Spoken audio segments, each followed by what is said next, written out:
क्या बोलेंगे?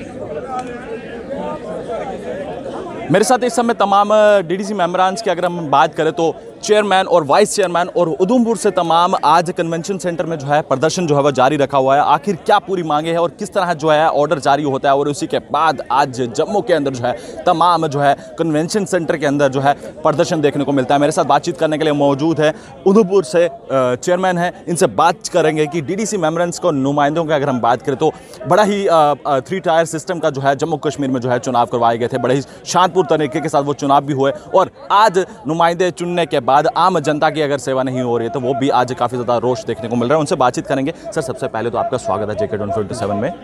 मैं लालचंद, चेयरमैन उधमपुर से। इलेक्शन हुए 2 महीने से ऊपर हो गया।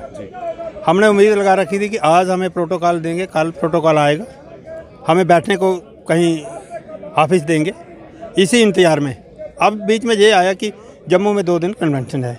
तो हमने बहुत खुशी से चलो वहाँ पूरे हमारे ड्यूटी के जितने भी नुमाइंदे हैं उनसे मिलेंगे और वहाँ मिल बैठ के बात करेंगे।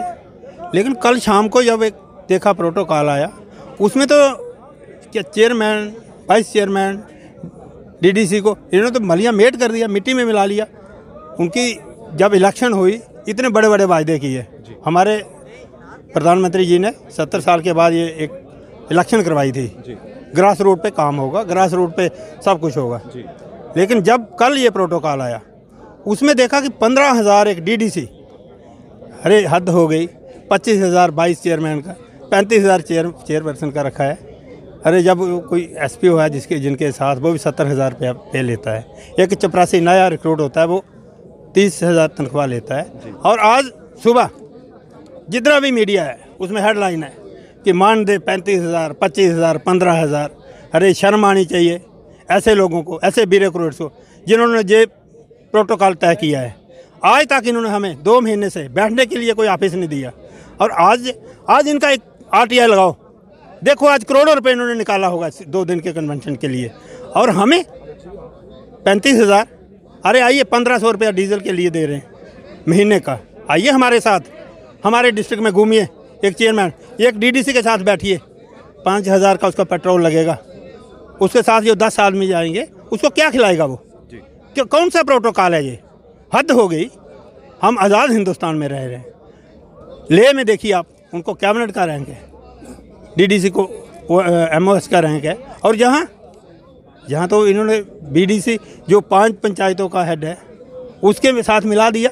20-30 हज़ार का नुमाइंदा है एक डीडीसी। सर, ये कहना कि आपको क्या लगता है कि तानाशाही ब्यूरोक्रेट्स की और लगातार जो है पिछले 2 महीने से जो है 3 टायर सिस्टम का जो है वो निर्णय पूरा रूप से जो है वो अब हो चुका था, और कहने की आम जनता को आस थी कि उनके हक और हकूक़ जो है काफ़ी लंबे अरसे से, अगर हम 70 साल की अगर हम बात करें तो अभी तक नहीं मिले थे। रोड हो, बिजली हो, पानी हो, दूर दराज क्षेत्र से आपने इस पूरे जनता ने आपको प्यार दिया, पूरे आपके नुमाइंदों को प्यार दिया है। तो इस समय वाइस चेयरमैन और डीडीसी मेंबरान साथ में है। क्या लगता है कि इस तरह का तानाशाही करना, ये तानाशाही है, ये ब्यूरोक्रेसी है ना। 4 साल से लाइबिलिटियाँ पड़ी हैं पंचायतों की, 400 करोड़ रुपया। वो आज तक गवर्नमेंट ने पैसा रिलीज़ किया है?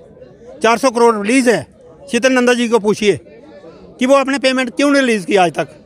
पिछले दिनों जहाँ डिपकाम से हम विदेशी डेलीगेशन आया था, उनसे बात हुई थी।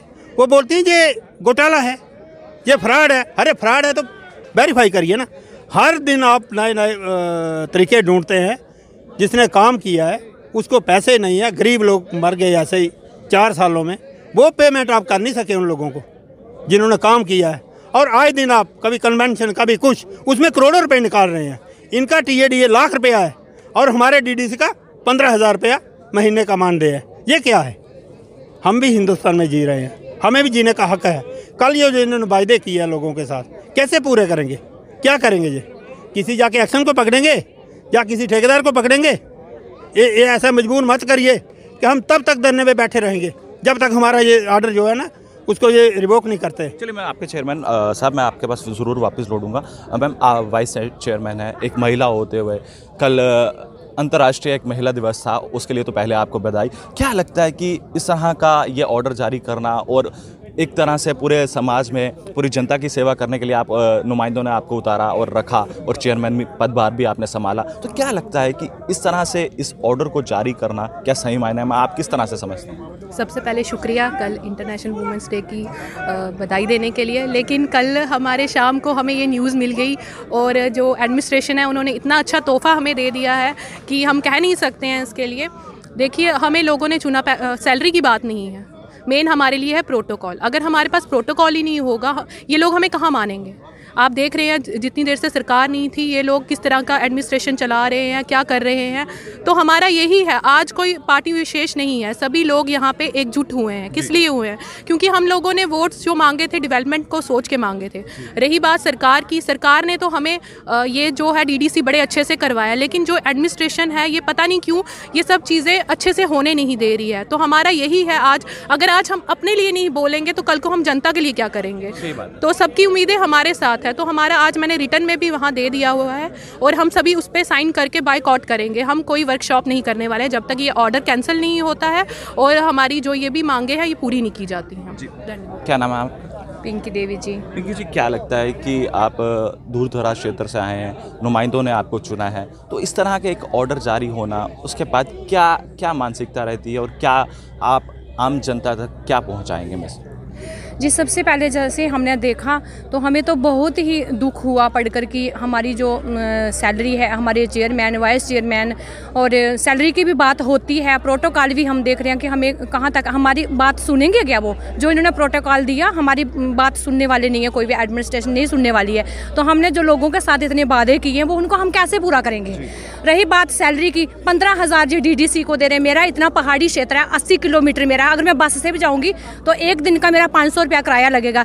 तो बताओ कि मेरे पास क्या बचेगा? मेरे बच्चे भी हैं घर में और मुझे गाड़ी में तेल भी डलवाना है, ड्राइवर भी साथ लेना है। तो मैं 15,000 से क्या करूँगी? मैं अपना घर चलाऊँगी? जब मैं जनता को, कोई मेरे पास आएगा, मेरा ऑफिस भी होगा, कुछ भी अगर ये नहीं भी देंगे तो हम खुद भी कहीं बिठाएंगे, उनको चाय पानी भी पिलाएंगे। तो बताओ उससे हम क्या कर पाएंगे? तो इसलिए हम चाहते हैं कि जनता ने हमसे बहुत उम्मीदें लगाई हैं, तो अगर इसको वापस नहीं लेते हैं तो हम तो रिज़ाइन दे देंगे। मैं आपसे भी जानना चाहूँगा कि क्या लगता है कि ये धरना प्रदर्शन इसी तरह से जारी रहेगा? पहले तो मैं आपका थैंक्स करना चाहती हूँ। हाँ, ये धरना प्रदर्शन तब तक चलता रहेगा जब तक ये अपना ऑर्डर रिमूव नहीं करते। देखो, आपने देखा कि हमें 15,000 सैलरी दे रहे हैं, हम 3 महीनों से भाग रहे हैं, दौड़ रहे हैं, हमारे साथ ड्राइवर भी है, हम भी हैं, हमारी फैमिली भी है। हमारा ये कैसे चलेगा ये सर्कल? बच्चे इतना पीछे, इतना मुश्किल हालात में गुजर रहे हैं, छोटे छोटे बच्चे हैं हमारे, वो कैसे वो हाँ इसको सारा झंझट से निकलेंगे? इसीलिए हम इनसे यही कहते हैं कि ये अपना ऑर्डर अपना वापस लें। हमारे जो ग्रामीण क्षेत्र हैं उन्होंने हम पर इतनी उम्मीदें लगाई हैं कि हम उनकी डेवलपमेंट करेंगे। हमने जब वोटिंग चल रही थी हमने बहुत उनको बोला था कि हम आपके लिए ये वोट मांग रहे हैं, आपका विकास करेंगे और अवश्य करके रहेंगे। ना हम खाएंगे ना हम उनको खाने देंगे किसी को। अगर हमको ही नहीं देंगे तो हम क्या करेंगे? हमें तो करप्ट बनना पड़ेगा इनके लिए, क्योंकि हमने अपने क्षेत्र का विकास करना है। तो करप्ट किससे लेंगे? हम अपने ग्रामीण क्षेत्रों से लेंगे। वो आगे ही गरीब हैं बेचारे, उनका कैसे विकास होगा? तो इनको जल्द से जल्द हमारा ऑर्डर जो है वापस लेना पड़ेगा। इसके साथ में थैंक्स।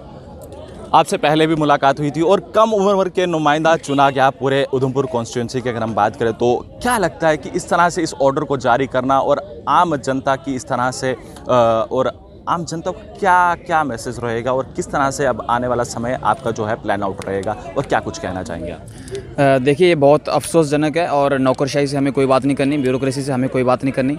मैं आपके माध्यम से सीधा LG प्रशासन और नई दिल्ली को बताना चाहता हूँ कि क्या आपको पता है कि क्या हो रहा है स्टेट में। और मुझे लगता है कि जो जम्मू कश्मीर का ग्रामीण विकास और पंचायती राज विभाग है उसका कोई सिर पैर नहीं है।